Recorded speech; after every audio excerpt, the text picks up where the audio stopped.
అందరికి వందనాలండి. దేవుడు ఈనాడు మనకు ఏర్పాటు చేసిన వాక్య పఠనము లూకాసు వార్త 10వ అధ్యాయము 36-42 వరకు చదువుకుందాం. కాగా దొంగ చేతిలో చిక్కిన వానికి ఈ ముగ్గురిలో ఎవడు పొరుగువాడయనని మీకు తోచుచున్నది అని యేసు అడుగగా అతడు అతని మీద జాలి పడిన వాడే అనెను. అందుకు యేసు నీవు వెళ్ళి అలాగు చేయమని అతనితో చెప్పెను. అంతట వారు ప్రయాణమై పోవుచుండగా ఆయన యొక్క గ్రామములో ప్రవేశించెను. మార్తా అను ఒక స్త్రీ ఆయనను తన ఇంట చేర్చుకొనెను. ఆమెకు మరియా అను సహోదరి ఉండెను. ఈమె యేసు పాదముల యొద్ద కూర్చుండి ఆయన బోధ వినుచుండెను. మార్త విస్తారమైన పని పట్టుకొనుట చేత తొందరపడి ఆయన యొద్దకు వచ్చి, ప్రభువా, నేను ఒంటరిగా పని చేయుటకు నా సహోదరి నన్ను విడిచిపెట్టినందున నీకు చింత లేదా? నాకు సహాయము చేయమని ఆమెతో చెప్పమనెను. అందుకు ప్రభువు, మార్తా మార్తా, నీవనేకమైన పనులను గూర్చి విచారము కలిగి తొందరపడుచున్నావు గాని అవసరమైనది ఒక్కటే. మరియా ఉత్తమమైన దాన్ని ఏర్పరచుకొనెను. అది ఆమె యొద్ద నుండి తీసివేయబడదని ఆమెతో చెప్పెను. దేవుడి వాక్యం దీవించునుగాక. Amen. Praise the Lord brother. దేవుని నామంలో అందరికి వందనాలు. చదవబడినటువంటి లేఖన భాగాలను బట్టి చిన్న ప్రార్థన చేసుకొని ఆ యొక్క దేవుని యొక్క మాటలను వివరించుకుందాం. మహాగణుడా, మహోన్నతుడా, మహాకృప కలిగినటువంటి నా గొప్ప తండ్రి, అయా నీ పాదాలకు వందనాలు, స్తుతులు, స్తోత్రాలు సమర్పించుకుంటున్నాం దేవా. ఇదిగో నాయన, ఈ ఉదయకాల సమయాన్ని మాకు ఇచ్చినందుకు వందనాలు ప్రభువా. ఈ సమయంలో మా మధ్యలో మీరు ఉండండి అయ్యా. అయా నీ మాటలను వివరించుటకు మేమే పాటివారం తండ్రి. నీ కృపను బట్టి, నీ కాపుదలను బట్టి, అట్టి ధన్యతను మాకు ఇచ్చినందుకు మీకే స్తుతులు, స్తోత్రాలు సమర్పించుకుంటూ ఉన్నాం దేవా. నీ సిలువు చాటున నన్ను మరుగు చేసుకోండి అయా. నా మాట నాలుగు మీదకు రాకముందే నువ్వు ఎరుగున్నావు గనుక అయా, ఇదిగో నా తండ్రి, నిన్ను అవమానపరిచే విధంగా అయా మా మాటలు ఉండనివ్వకుండా నీ నామంలో గద్దించి దూరపరిచి నీ మహిమార్థంగా అయా మేము ఉండటకు సహాయం దయచేయమని, ఈ సమయంలో వినగలిగేటువంటి చెవుల్ని, గ్రహించగలిగేటువంటి హృదయాన్ని మాకందరికి దయచేసి మీరే మహిమ పొందుకోమని, సమస్త ఘనత మహిమ ప్రభావాలు మీకే ఆరోపించుకుంటూ యేసు నామంలో అడిగి వేడుకొని ప్రార్థిస్తున్నాను పరమ తండ్రి. ఆమేన్. ప్రియమైనటువంటి దేవుని బిడ్డలారా, చదవబడినటువంటి లేఖన భాగాలను మనం గమనిస్తే ఇక్కడ ముగ్గురు వ్యక్తులు ఉన్నారు. ఒకరు మార్త, ఇంకొకరు మరియా, ఇంకొకరు లాజరు. ఈ ముగ్గురు వ్యక్తులను మనం ఇక్కడ గమనిస్తూ ఉన్నాము. ఈనాటి మన ధ్యానాంశం ఏంటి అంటే ఆతిథ్యం ఇచ్చుట, అతిథులకు ఆహ్వానం. మన యొక్క గృహంలో అతిథులకు మనం ఆతిథ్యం ఇచ్చుట, వారిని చేర్చుకొనుట అనే విషయాన్ని గమనిస్తూ ఉన్నాం. ప్రియమైనటువంటి దేవుని బిడ్డలారా, ఈ లోకంలో మనం ఎవరికి ఆతిథ్యం ఇస్తున్నాం, మనం ఎవరిని చేర్చుకుంటున్నాం, అలా చేర్చుకోవడం వల్ల మనకు కలిగేటువంటి ఆ యొక్క ధన్యతలు ఏంటి, లేదా లాభం ఏంటి, నష్టం ఏంటి అనే విషయాల్ని ఈ ఉదయకాల సమయంలో దేవుడు మనతో మాట్లాడుచూ ఉన్నాడు. ఇక్కడ గమనిస్తే ఇక్కడ ఎవరు ఆతిథ్యం ఇస్తూ ఉన్నారంటే మార్త అనేటువంటి స్త్రీ యేసు ప్రభువుకి ఆతిథ్యం ఇస్తూ ఉంది. ఈమె దేవుణ్ణి తన ఇంట చేర్చుకుంటూ ఉంది. ప్రియ దేవుని బిడ్డ, ఇక్కడ మనం ఒక విషయాన్ని గమనించాలన్నమాట. మార్త ఎవరిని చేర్చుకుంటూ ఉంది, మార్త ఎవరికి ఆతిథ్యం ఇస్తూ ఉంది. కాబట్టి ఆమె అతి శ్రేష్టమైనటువంటి ఒక విషయాన్ని గమనించింది, లేదా ఒక ఘోరమైనటువంటి నమ్మకంతో ఆమె కలిగి ఉందన్నమాట. కాబట్టి ఆమె దేవుణ్ణి చేర్చుకుంటూ ఉంది.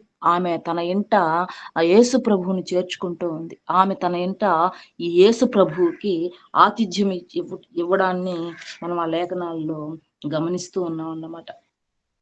ఆ బేతనీకి వచ్చినప్పుడల్లా దేవుడు వీరి కుటుంబాన్ని దర్శిస్తూ ఉన్నాడు. ఆ వచ్చినప్పుడల్లా వీరు దేవునికి ఆతిథ్యం ఇస్తూ ఉన్నాడు. ఆనాటి ఆ యొక్క రోజుల్లో దేవుడు పరిచర్య చేస్తూ ఉన్నటువంటి సమయాల్లో ఆ యొక్క ప్రాంతాలను దర్శిస్తూ ఉన్నప్పుడు ఈ బేతనీయ గ్రామానికి యేసు ప్రభువు వచ్చినప్పుడు తప్పనిసరిగా ఈ యొక్క మార్తా మరియా లాజరు యొక్క గృహాన్ని దర్శించే సందర్భాలు ఉంటూ ఉన్నాయన్నమాట. అంటే వీరు ముగ్గురు కూడా చాలా విశ్వాసం కలిగినటువంటి బిడ్డలు, భయభక్తులు, దేవుని యందు భయభక్తులు కలిగినటువంటి బిడ్డలుగా ఆ రోజుల్లో మనం ఈ వీరి ముగ్గురిని గమనించొచ్చు అన్నమాట. ఆయన యేసు ప్రభువును మనం గమనిస్తే ఆయన ప్రేమ కలిగినటువంటి వ్యక్తి. ఆ ప్రేమ ద్వారా మన జీవితాలు మారిపోతాయన్నమాట. అలా మార్చేసినటువంటి ఆ స్థితిని వారి కుటుంబంలో మనం గమనించొచ్చు. ప్రియ దేవుని బిడ్డ, ఆ యొక్క మార్త ఎట్లాంటి స్త్రీ అంటే ఆమె ఆ యొక్క ఇంట్లో ఒక ఇంటి ఇల్లాలు అని మనం గమనిస్తే, ఇంటి ఇల్లాలు ఏం చేస్తుంది? ఇంటిని చక్కదిద్దుతుంది. అలాగే ఇంట్లో ఉన్నటువంటి పని భారాన్నంతా కూడా తన మీద వేసుకొని తాను కష్టపడి పని చేస్తూ ఉంటుంది. అలాంటి వ్యక్తిగా మార్తను మనం గమనించొచ్చు. ఎందుకంటే మరియా, లాజరు కన్నా కూడా మార్త పెద్దదన్నమాట వయసులో. కాబట్టి ఈమె కుటుంబ బాధ్యతలను తన మీద వేసుకొని ఆ భారాన్ని మోస్తూ కుటుంబాన్ని నడిపించేటువంటి వ్యక్తిగా మార్తను మనము గమనించొచ్చన్నమాట. అందువల్లే యేసు ప్రభువుని తన ఇంట చేర్చుకున్నప్పుడు తానేం చేస్తుందంటే విపరీతమైనటువంటి లేదా విస్తారమైనటువంటి పని పెట్టుకుంటుంది. దేవుడికి యేసు ప్రభు తన గృహానికి వచ్చాడని ఆమె ఎంతో సంతోషంతో ఆమె వంటగదికి వెళ్ళి అవి ఇవి తయారు చేస్తూ దేవునికి పెట్టాలనేటువంటి ఆతృతతో ఆమె అలా ఉంటూ ఉంది. కానీ వారి చెల్లెలైనటువంటి మరియను మనం గమనించినట్లయితే ఆమె దేవుని పాద సన్నిధిలో కూర్చొని దేవుని యొక్క మాటలు వింటూ ఉందన్నమాట. కాబట్టి ఇక్కడ మనం గమనిస్తే మార్త ఆ సమయంలో మరియ మీద కొంత విసుక్కున్నట్లు, కోపగించుకున్నట్లు మనము ఆ సందర్భాన్ని గమనించొచ్చు అన్నమాట. అప్పుడు ఆమె మరియ మీద చిన్న చాడీలాగా, ఆమె నాకు ఎట్లాంటి సహాయం చేయట్లేదు, నేను ఇంత పని పెట్టుకొని ఇంత పని చేస్తూ ఉంటే ఆమె మాత్రం మీ దగ్గరే కూర్చొని ఉందని యేసు ప్రభువుతో చెప్పినట్లుగా కూడా మనము ఆ సందర్భాల్లో గమనించవచ్చు అన్నమాట. ప్రియ దేవుని బిడ్డ, ఇక్కడ మనం గమనిస్తే చిన్నవన్నమాట. చాడీలు అనేటివి పెద్ద పెద్దవి కాదు, పాపాలు అనేటివి పెద్ద పెద్దవి కాదన్నమాట, చిన్నవే. ఆ చిన్నవి చేసినా కూడా మనం అది కూడా ఆ గుణం కూడా ఎలాంటిది అంటే పాపపు గుణమే, సులువుగా చిక్కులు పెట్టుట. కాబట్టి ఆ యొక్క సులువుగా చిక్కులు పెట్టేది కూడా పాపంతో సమానం. కాబట్టి అలాంటి గుణాన్ని మనలో ఉంటే మనం విసర్జించుకోవాలి. అది మనలో ఉండకూడదని దేవుడు ఈరోజు మార్తా ద్వారా మనతో మాట్లాడుతూ ఉన్నాడు. అంటే దేవుడు తన యొక్క శరీరంలో లేదా తన యొక్క మనస్సులో అలాంటి గుణం ఉంది. సులువుగా చిక్కులు పెట్టేటువంటి గుణము మార్తకుందన్నమాట.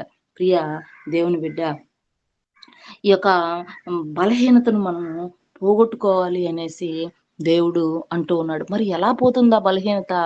చిన్న బలహీనతలు నీకు నాకు ప్రతి మనిషికి ఆ బలహీనతలు ఉంటూ ఉంటాయి.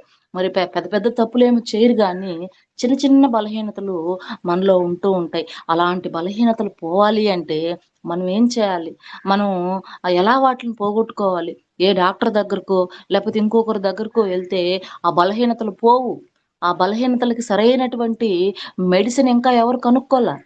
ప్రియా దేవుని బిడ్డ, మనం పరుగులు తీస్తూ అది ఇది తిని ఈ బలహీనతను పోగొట్టుకోవాలని మనం అనుకున్నా అవి పోవన్నమాట. మరి ఎలా పోతాయి? మరి ఆ బలహీనతలు మన శరీరంలో ఉన్నంత కాలం మనం పాపం చేసిన వారితో సమానం. కాబట్టి ఆ బలహీనతలు పోవాలి అంటే ఈరోజు దేవుడు మనతో ఏం చెప్తున్నాడంటే యేసు ప్రభువుని నీ ఇంట చేర్చుకోమని చెప్తున్నాడు. ప్రియా దేవుని బిడ్డ, ఆయన్ని ఇంట చేర్చుకొని నువ్వు ఆయన పాదాల దగ్గర కూర్చొని ఆయన మాటలు వినాలని దేవుడి ఉదయకాల సమయంలో మనతో మాట్లాడుతూ ఉన్నాడు అన్నమాట. ఆ రోజుల్లో అయితే యేసు ప్రభు ఉన్నాడు, వారి గృహాన్ని దర్శించాడు. వారందరూ కూడా ఆయన పాద సన్నిధిలో కూర్చొని ఆ మాటలు వింటూ ఉన్నారు. మరే ఈ రోజుల్లో మనకు అలాంటి అవకాశం లేదు కదా. మరి ఎలా? లేరు కదా. ఆయన పాద సన్నిధిలో మేము ఎలా కూర్చోవాలి, మేము ఎలా ఆయన మాటలు వినాలని మనం ఆలోచిస్తున్నామా? ఎందుకు అలాంటి ఆలోచన మన మైండ్లోకి రావాల్సిన అవసరమే లేదు. ఎందుకంటే వాక్యమే దేవుడు. కాబట్టి యోహాను సువార్తలో మొదటి అధ్యాయం మొదటి వచనాలు మనం గమనిస్తే వాక్యమే దేవుడు. కాబట్టి ఆ యొక్క వాక్యమే దేవుడై ఉన్నాడు కాబట్టి దేవుడు మన యొద్ద ఉన్నట్లే, మన ఇంట చేర్చుకున్నట్లే. ఎప్పుడు మన ఇంట చేర్చుకుంటాము? వాక్యమే దేవుడు. కానీ బైబిల్ ఉండాల్సిన ప్లేస్‌లో ఉంటే దేవుడిని మనం చేర్చుకున్నట్లా? కాదు. అనునిత్యం, అనుదినం, అనుక్షణం నీకు సమయం దొరికినప్పుడల్లా ఆహ్, దావీదుని మనం గమనించినట్లయితే ఆయన రోజుకి 7 మార్లు ప్రార్థిస్తూ ఉన్నాడంట. ఆయన రోజుకి 7 మార్లు ప్రార్థిస్తున్నాడు. మరి నువ్వు నేను ఎన్ని మార్లు ప్రార్థిస్తున్నాం? నువ్వు నేను యేసు ప్రభువుని మన ఇంట్లోకి ఎన్ని సార్లు చేర్చుకుంటున్నాం? బైబిల్ మన దగ్గరే ఉంది. అది ఉండవలసినటువంటి స్థానంలో ఉంది. దాన్ని నువ్వెప్పుడైనా పక్కకు తీసి, నువ్వు చదివితే కదా నువ్వు దేవుడు నీ ఇంటికొస్తాడు. ఆయన పాద సన్నిధిలో నువ్వు కూర్చుంటావు. ఆయన వాక్యాన్ని నువ్వు వింటావు. ఇవి జరగాలి అంటే నువ్వు బైబిల్‌ని ఓపెన్ చేయాలి కదా! ఈరోజు దేవుడు మన దగ్గరే ఉన్నాడు. మన ఇంట్లో ఉన్నాడు. నీ ఇంట్లో ఉన్నాడు. నా ఇంట్లో ఉన్నాడు. కానీ ప్రియమైనటువంటి దేవుని వారలారా, మనమే ఏం చేయట్లేదంటే ఆయన మాటలను వినట్లేదు. కాబట్టి ఆయన మాటలు మనం వినాలి అంటే మనలో ఉండేటువంటి చిన్ని చిన్ని తప్పులు, చిన్ని చిన్ని పొరపాట్లు అవి మన నుంచి తొలగిపోవాలి అంటే ఆయన మాటలు మనం గ్రహించాలి. ఆయన మాటలు మనం వినాలి. ఆయన పాద సన్నిధిలో మనం సమయాన్ని గడపాలి. ప్రియా దేవుని బిడ్డ, నువ్వు నేను అలా చేస్తే మార్తా వలె మన మనసు కూడా మారుతుంది. మార్తా మనసు మారింది. మీరు గమనించినట్లయితే ఇంకొక దగ్గర మనం ఈ యొక్క విషయాన్ని గమనిస్తే యోహాను సువార్త 12వ అధ్యాయము 1-3 వచనాల్లో గమనిస్తే అక్కడ హ్మ్, యేసు ప్రభువు ఆ ప్రాంతానికి పస్కా పండగ కొరకు బేతనియ అనేటువంటి ఆ ప్రాంతానికి వచ్చినప్పుడు ఇక్కడ మార్తను గమనిస్తే మార్త ఉపచారము చేసెను అనుంది. రెండో వచనంలో 12వ అధ్యాయము యోహాను సువార్త 12వ అధ్యాయం 2వ వచనంలో మనం గమనిస్తే మార్త ఉపచారము చేసెను అనుంది. ప్రియ దేవుని బిడ్డ, ఈ యొక్క మాటను మనం గమనించినట్లయితే మనం చదివినటువంటి లేఖన భాగాల్లో ఈ లూకా సువార్త 10వ అధ్యాయము 38-42 వచనాల వరకు మనం గమనించినప్పుడు మార్త ఏం చేస్తుంది? సణుక్కుంటూ ఉంది. నేనే చేయాలనా? నేనే ప్రిపేర్ చేస్తూ ఉండాలనా? ఇక్కడే ఉండాలనా నేను? ఆ మరియేమో అక్కడ కూర్చొని ఉండాలనా? ఇలా మాట్లాడుకుంటూ సణుక్కుంటూ ఉంది. అలా సణుక్కునేటువంటి ఆ విధానం వల్ల ఆమె మరియ మీద చాడీ కూడా చెప్పిందన్నమాట. ఆమె మీద కోపగిచ్చుకునింది. అంతేకాకుండా దేవుని మీద కూడా కోపగిచ్చుకునింది ఆ సందర్భంలో ఆమె. అలాంటి వ్యక్తి అన్నమాట. అంటే ఇదేమో పెద్ద పాపం గాదు. సులువుగా చిక్కులు పెట్టుట అనేది కూడా పాపంతో సమానం గనుక ఆమె అలాంటి ఆలోచన, అలాంటి బలహీనత కలిగినటువంటి స్త్రీగా మార్తను మనము గమనించొచ్చన్నమాట. కానీ ఎప్పుడైతే యేసు ప్రభువు వాళ్ళ ఇంట్లోకి చేర్చుకోవడం వల్ల, యేసు ప్రభువుకి ఆమె ఆతిథ్యం ఇవ్వడం వల్ల, ఆయన మాటలు వినడం వల్ల ఆమె యొక్క బలహీనత తొలగిపోయింది. ఆమె యొక్క బలహీనత తొలగిపోయింది. తొలగిపోవడం వల్లే 12వ అధ్యాయంలో మనం ఆమె ఎలాంటి సణుగు లేకుండా, ఎలాంటి కష్టం లేకుండా, ఎలాంటి కోపం లేకుండా ఆమె ఏం చేస్తుందంటే దేవునికి ఉపచారం చేసిందంట. ప్రియ దేవుని బిడ్డ, దేవుణ్ణి మనం చేర్చుకోవడం వల్ల మనలో ఉండేటువంటి బలహీనతలు తొలగిపోతాయి.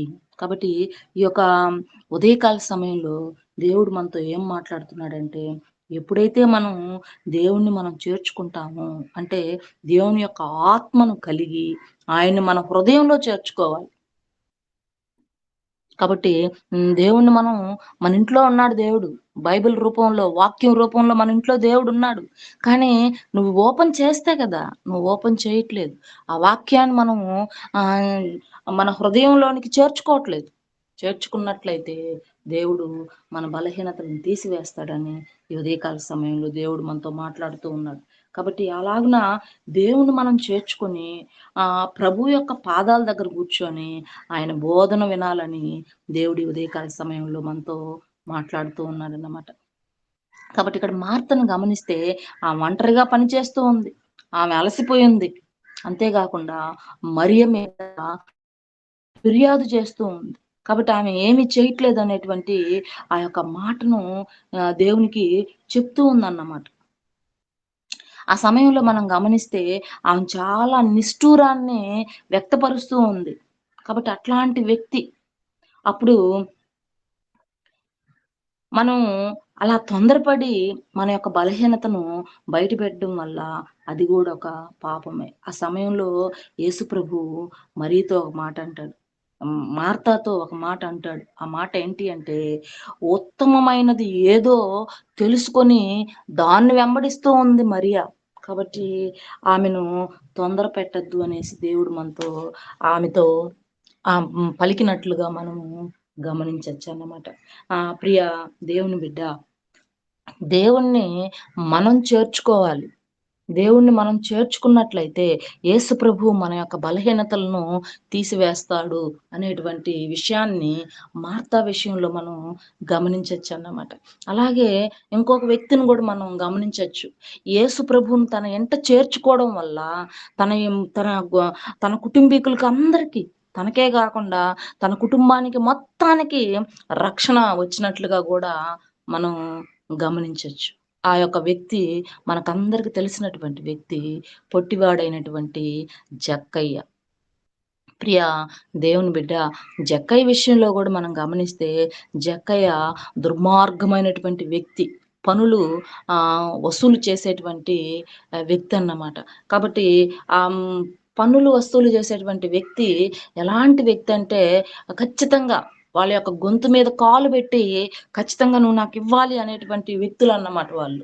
అలాంటి వ్యక్తి జీవితమే మారిపోయింది. ఆయనకే గాకుండా ఆయన కుటుంబం మొత్తానికి రక్షణ రావడాన్ని మనము లేఖనాల్లో గమనించొచ్చు. ప్రియ దేవుని బిడ్డ, ఇది ఎలా సాధ్యం? ఇది ఎలా జరిగింది? ఆయన ఎవరిని ఆశ్రయించాడు? ఎవరిని తన ఎంట చేర్చుకున్నాడు? ఎవరికి ఆతిథ్యం ఇచ్చాడు? అని మనం గమనించినట్లయితే యేసు ప్రభువుని తన ఇంట చేర్చుకున్నాడు. యేసు ప్రభువుకి ఆతిథ్యం ఇచ్చాడు. ప్రియ దేవుని బిడ్డ, ఈరోజు నువ్వు నేను ఎవరికి ఆతిథ్యం ఇస్తున్నావు? మంచి మంచి వస్త్రాలు ధరించి ఈ యొక్క 2 చేతులకి మంచి మంచి అన్ని వేళ్ళకు ఉంగరాలు పెట్టి మంచి హోదాలా ఉండేటువంటి వ్యక్తులకి మనం ఆతిథ్యం ఇస్తున్నాం. ప్రియ దేవుని బిడ్డ, అంతేగాకుండా మన యొక్క ఏరియాలోకి ఎవరైనా మంచి వ్యక్తులొచ్చినప్పుడు మన గృహానికి మనము ఆహ్వానిస్తున్నామేమో. కాబట్టి అలాంటి వ్యక్తులుగా మనం ఉన్నట్లయితే మనం ఏది గూడా సాధించలేం. మన యొక్క పాపాలను, మన యొక్క బలహీనతలను మనం పోగొట్టుకోలేమని దేవుడు ఈ ఉదయకాల సమయంలో మనతో మాట్లాడుతూ ఉన్నాడు. ప్రియ దేవుని బిడ్డ, మనం అనుకోవచ్చు, నేనేం పాపం చేస్తున్నాను? నాలో ఏం పాపాలు లేవు కదా! నేనెలాంటి పాపం చేసేటువంటి వ్యక్తిని కాదు కదా! అని మనం అనుకోవచ్చు. ప్రియ దేవుని బిడ్డ, ఇక్కడ దేవుడు ఏమంటున్నాడో చూడండి. సులువుగా చిక్కులు పెట్టేది గూడా పాపంతో సమానం. సణుక్కోవడం గూడా పాపంతో సమానం. ఒకరి మీద ఫిర్యాదు చేయడం గూడా పాపంతో సమానం అని దేవుడు మనతో మాట్లాడుతూ ఉన్నాడు. ప్రియ దేవుని బిడ్డ, పరిచర్యలో మనం దేవుని సన్నిధానంలో పరిచర్యలో పాలు పంచుకునేటప్పుడు నేనెక్కువ చేస్తున్నానని నువ్వు సణుక్కుంటున్నావేమో. నేనెక్కువ దేవుని మందిరంలో నేనే చేస్తున్నాను, వాళ్ళు చేయట్లేదే అని నువ్వు సణుక్కుంటున్నావేమో ప్రియ దేవుని బిడ్డ. అది గూడా పాపంతో సమానం. ఇది గూడా ఆహ్, బలహీనత. మన శరీరంలో ఉండేటువంటి ఇలా చిన్న చిన్న బలహీనతలు గూడా పోవాలి అంటే మొదటిగా నువ్వు దేవుణ్ణి నీ ఇంట చేర్చుకోవాలి. ఆ యొక్క దేవుని యొక్క వాక్యాన్ని నీ హృదయంలో ఉంచుకోవాలి అనేసి దేవుడు ఈ ఉదయకాల సమయంలో మనతో మాట్లాడుతూ ఉన్నాడు. ఆనాడు పొట్టివాడైనటువంటి జక్కయ్య ఆ యొక్క ఆ సమయంలో, ఆ సందర్భంలో యేసు ప్రభువు జక్కయ్యకు కనబడట్లేదు. కనబడకపోయినప్పటికీ జక్కయ్య ఏం చేస్తున్నాడంటే ఆ మేడి చెట్టు ఎక్కి పైకెక్కి యేసు ప్రభువు ఇచ్చేటువంటి ఆ యొక్క మాటలను లేదా అక్కడ ఇచ్చేటువంటి సందేశాలను వింటూ ఉన్నాడు. యేసు ప్రభువుని చూడాలనేటువంటి ఆతృత, అలాంటి ఆసక్తి కలిగినటువంటి వ్యక్తిగా జక్కయ్యను మనం గమనించొచ్చు. ప్రియ దేవుని బిడ్డ, నీకెప్పుడైతే ఆశ ఉంటుందో ఆశ ఆశ కలిగినటువంటి ప్రాణాన్ని తృప్తిపరిచేటువంటి దేవుడు మన దేవుడు. కాబట్టి జక్కయ్య ఆశను గమనించాడు. జక్కయ్య ఆతృతను దేవుడు చూశాడు.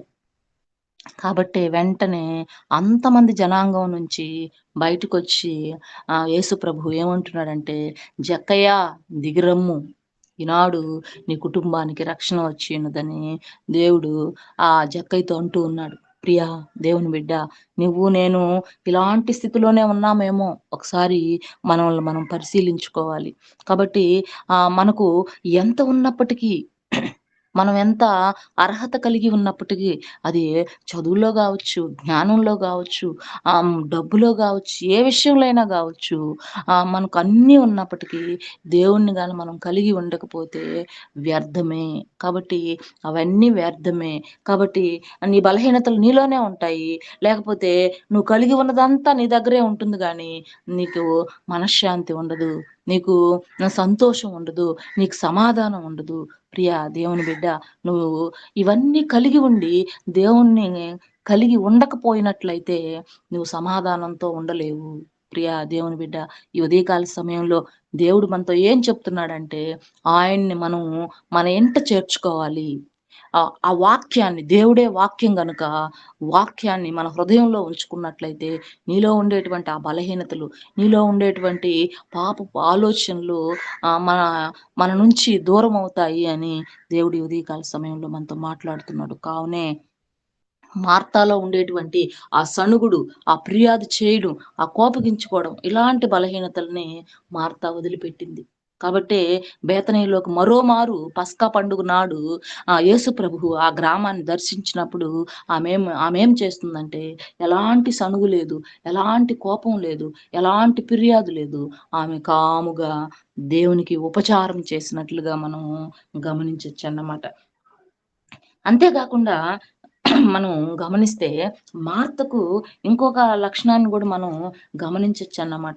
దేవునిలో ఉండేటువంటి మర్మాలు ఈమె తెలుసుకోగలిగింది. దేవుడు లోకరక్షకుడు అని ఈమె గుర్తించగలిగింది. కాబట్టి ఎప్పుడైతే ఉత్తమమైనది ఏదో మరియ గ్రహించింది అని దేవుని యొక్క మాటలు ఆనాడు తన యొక్క గృహంలో విన్నదో వాటిని ఆమె ఎప్పుడు కూడా స్మరించుకుంటూ ఉంది. కాబట్టి ప్రియా దేవుని బిడ్డ, ఈ యొక్క ఉదయకాల సమయంలో దేవుడు మనతో ఏం మాట్లాడుతూ ఉన్నాడంటే, నువ్వు వాక్యాన్ని చదివి దాన్ని వదిలిపెట్టి వేయడం కాదు గాని, దాన్ని మనం స్మరించుకుంటూ ఉండాలంట. దీనికి ఆహ్, ఒక మంచి అర్థం ఏంటంటే, మనం ఈ ఆవులు, బర్రెలు, గేదెలను మనం గమనిస్తే వీటికొక మంచి లక్షణం ఉంది. ఏంటి అంటే, మనం వాటికి ఆహారం ఇచ్చినప్పుడు అవి చకచకా నమిలేసి మింగేస్తూ ఉంటాయి టకామని.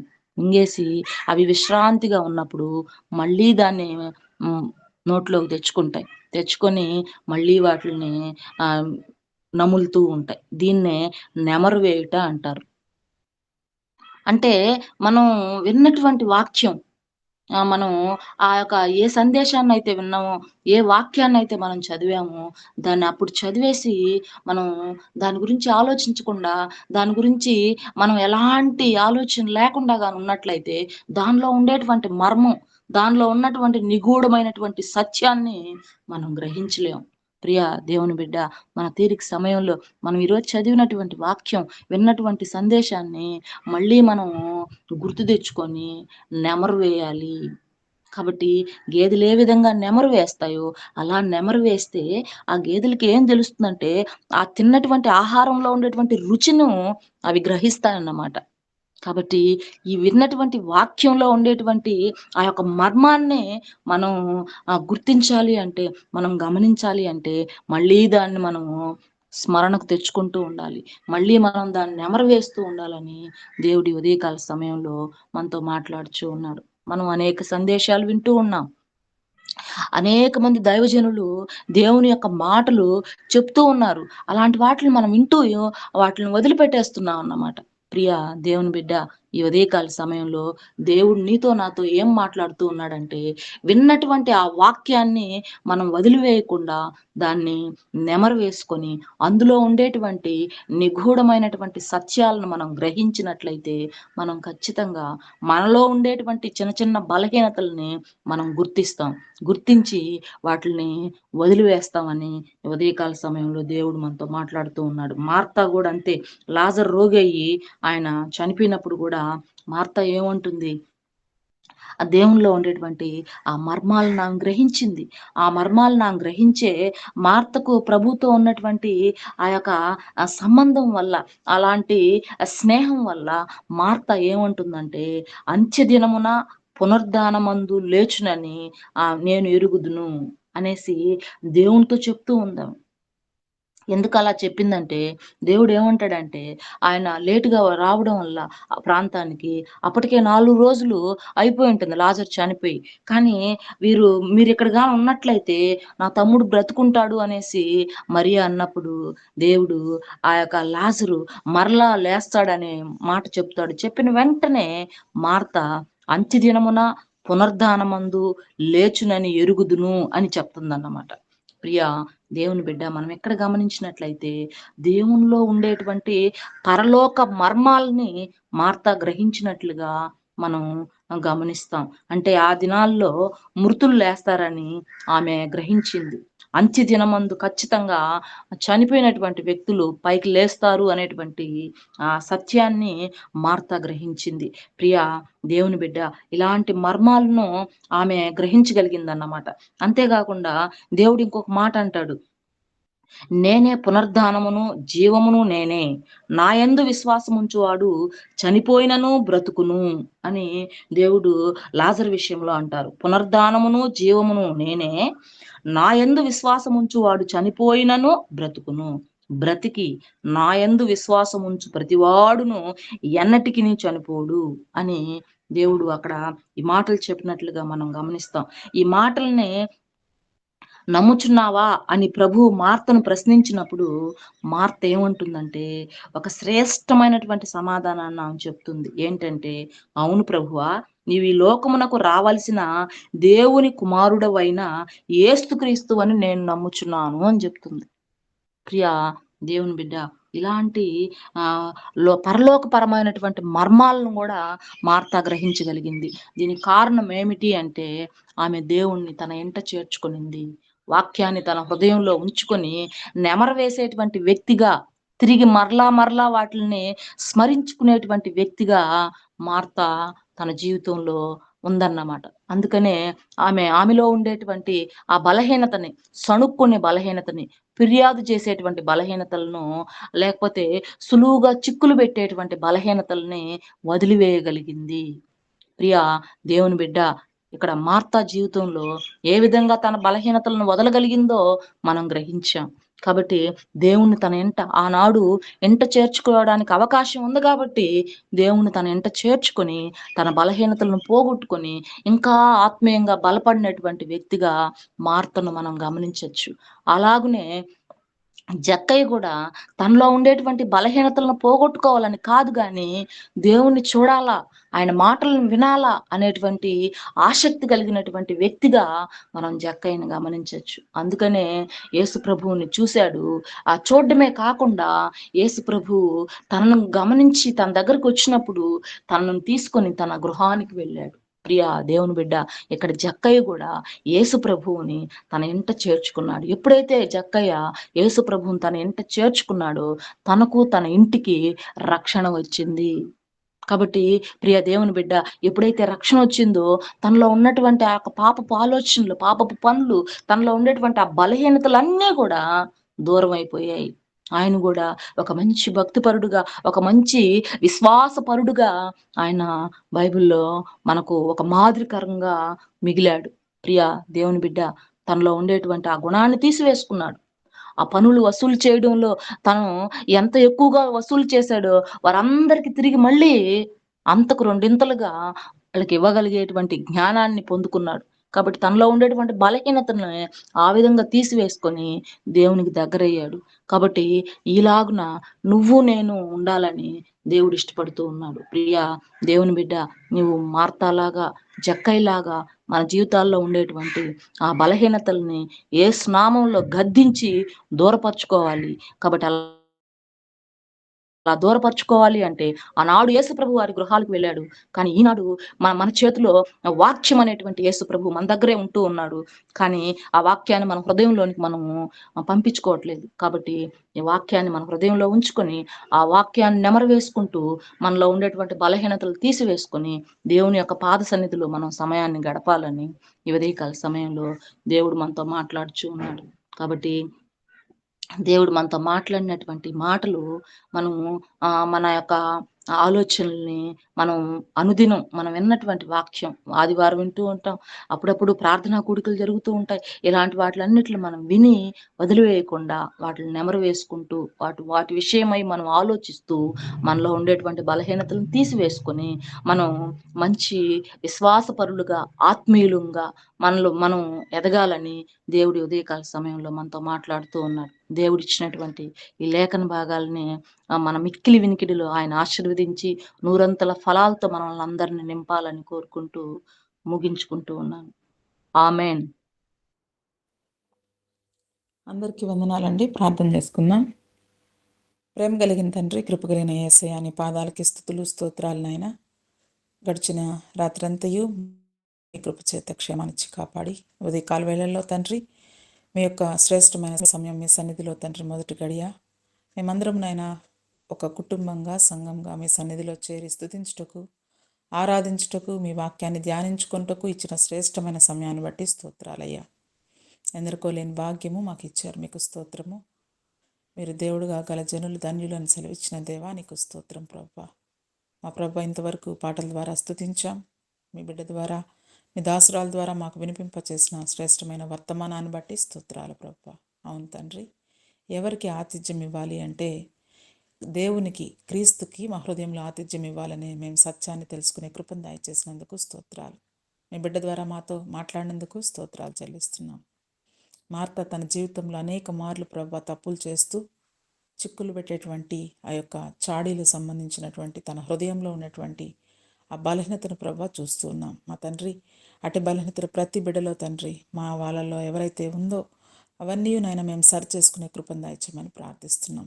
మార్పు చెందిన మార్త ప్రభా ఎప్పుడైతే క్రీస్తును ఇంట చేర్చుకుందో, ఎప్పుడైతే తన హృదయంలో నా తండ్రి గ్రహించిందో సత్యాన్ని, నా ప్రభా తన జీవితంలో గుర్తెరిగి మీరే క్రీస్తు అని ఎరిగినైనా పరలోక రాజ్యానికి వెళ్ళాలన్నా, ఒక దినాన ఆ సన్నిధిలో చేరాలన్నా, తిరిగి మృతులు లేపబడతారనే సత్యాన్ని నైనా లాజరు విషయంలో తండ్రి ఏ రీతిగా అయితే సాక్ష్యం పలికిందో నా తండ్రి, అటు రీతిగా ప్రభా ప్రతి బిడ్డనైనా మీ నామాన్ని తెలుసుకున్న తర్వాత తండ్రి ఈ యొక్క ప్రభు క్రీస్తు అనేటువంటి వాక్యాన్ని నాయన ప్రతిరోజు ధ్యానించే బిడ్డలుగా ఉంటకు సహాయం చేయండి. అవును తండ్రి, ఆ దినాల్లో అయితే ప్రభా మీరు వారితోనే ఉండి వారిలో ఉన్నటువంటి తప్పులను సరిచేస్తూ, వారితో సంచరిస్తూ, వారిలోనైనా మీరు గద్దించి వారితో మాట్లాడే దేవుడుగా ఉన్నందుకు స్తోత్రాలు. నేటి దినాన కూడా ప్రభా మా యందు ప్రభా ఉన్నారు.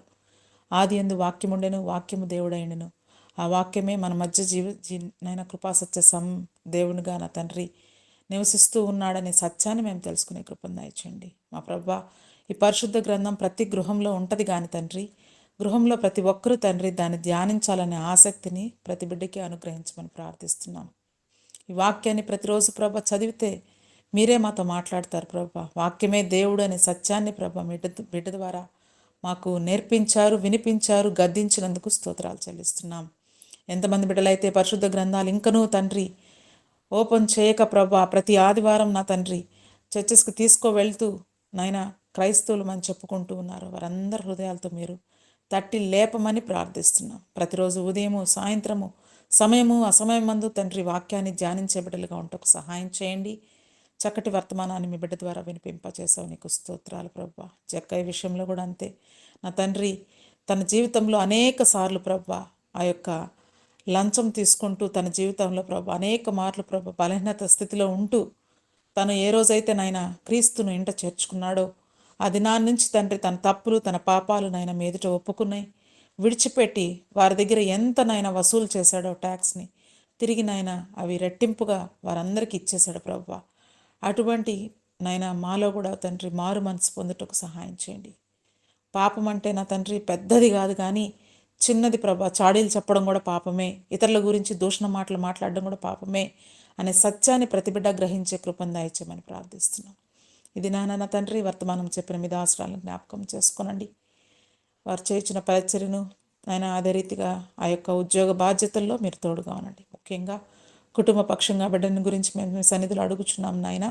అనేక నాయన ఇబ్బందులు ఉంటుండగా ఆర్థిక సంబంధమైన సహాయం కావచ్చు, కుటుంబపరమైన తండ్రి ఆదరణ కావచ్చు, అన్ని విషయాల్లో మీరు చాలినంత దేవుడుగా ఉండండి. ఆ బిడ్డకి నాయన మీ కృపను తోడుగా ఉంచి నా సమస్త విషయంలో నాయన ముందుకు నడిపించమని ప్రార్థిస్తున్నాం. ఇంకను మంచి ఆయురారోగ్యం దయచేయండి. స్వీటీని పెంచే విషయంలో కావాల్సిన మీకు తోడ్పాటు ఆ బిడ్డకు అనుగ్రహించమని అడుగుచున్నాం. 10th క్లాస్కి వచ్చి ఉండగా ప్రభా స్వీటీని కూడా జ్ఞాపకం చేసుకొని చక్కగా చదువుటకు మీ జ్ఞానం చేత ఆ బిడ్డ ముందుకు కొనసాగే కృపను దయచేయమని అడుగుచు నా ప్రభా ఇక్కడ చేరి వచ్చిన ప్రతి బిడ్డని నాయన గూగుల్ మీట్లో లైవ్లో ఉన్న ప్రతి బిడ్డని జ్ఞాపకం చేసుకుంటున్నాం. ప్రతి కుటుంబాన్ని ప్రతి బిడ్డని మీరు దీవించండి. ఏ బిడ్డ ప్రభా ఏ అవసరతతో మీ సన్నిధిలో మోకాళ్ళుని ఉందో ప్రతి బిడ్డ మనవిని మీరు ఆలకించి సహాయం చేయమని ఉదయకాలం అంతయు మీ కృప చేత కాచి కాపాడినందుకు స్తోత్రాలు. ఈ దినమంతట్లో నాయన మీ కృపాక్షేమాలు మాతో ఉంచండి. ఎండ తీవ్రత ఎక్కువగా ఉంటుండా నాయన మమ్మల్ని అందరినీ నాయన మీ యొక్క రెక్కల క్రింద భద్రపరిచి ఖాయమని ఈ కొద్ది మనవులు యేసయ్య అతి పరిశుద్ధ నామంలో అడిగి వేడుకొంచున్నాను తండ్రి. ఆమెన్. ఆమేన్. ఆమేన్.